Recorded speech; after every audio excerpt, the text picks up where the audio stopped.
Have you ever felt like you're just running on outdated software? I mean, think about it. We've got high-speed internet, food delivered in minutes, but the body we're doing it all in? It's basically a prehistoric machine.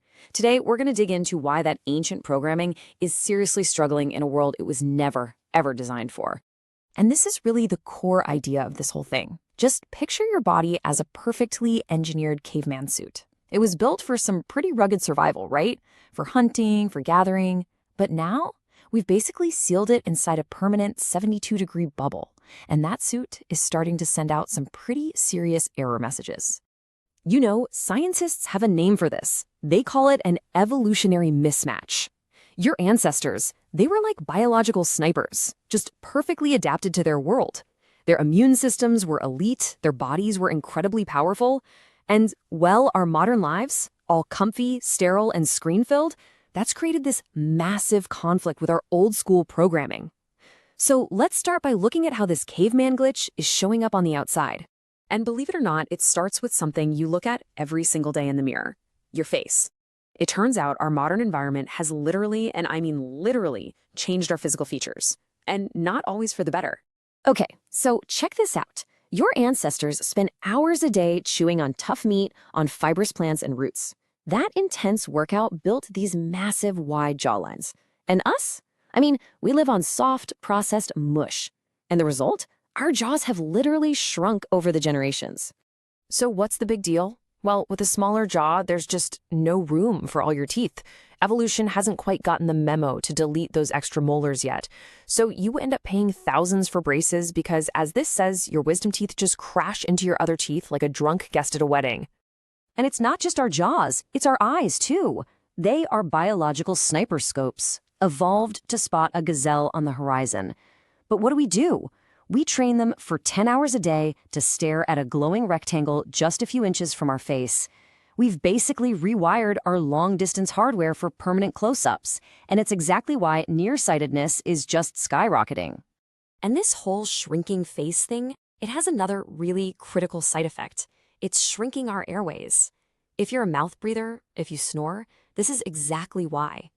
Your body is this high-performance V8 engine that needs a ton of oxygen, but you're trying to fuel it through a tiny little coffee straw. Is it any wonder so many of us wake up feeling completely exhausted? Okay, so that's the physical hardware, right? The outside stuff. But these glitches, they go way deeper. Let's dive into the internal software, because inside our bodies, our core systems, from our immune response to our energy levels, are in a state of total confusion. You see, our ancestors were constantly bumping up against bacteria, microbes, all the stuff that basically trained their immune systems to be these elite special forces. We, on the other hand, live in this super sterile, sanitized world. So our immune systems, with nothing real to fight, get bored. And what happens when an army gets bored? It starts picking fights with innocent bystanders, things like peanuts or pollen or dust.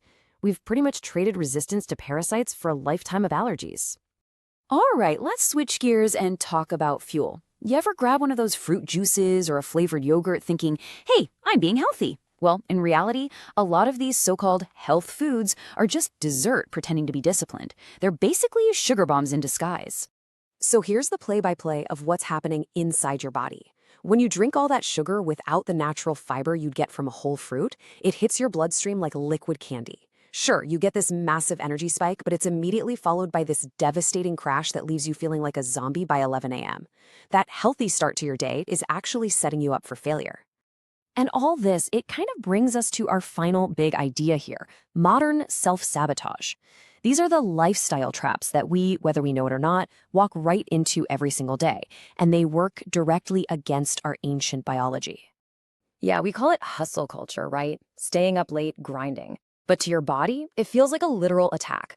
Staying up late to scroll or work completely suppresses your melatonin production.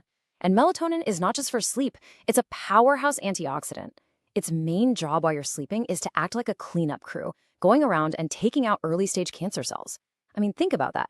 You're trading vital cellular repair for a worthless 2 a.m. doom scroll. And look, if you're getting a full 8 hours of sleep, but you still wake up feeling completely wrecked, that is not you being lazy. That is your body waving a white flag.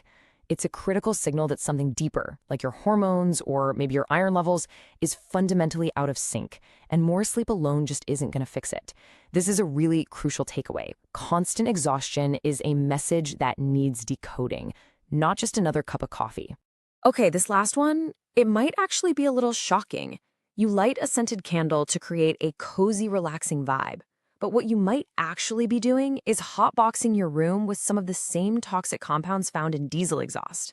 In the name of a pleasant smell, you could be coating your lungs in soot. It's a pretty stark reminder that even our attempts at self-care can sometimes work against us.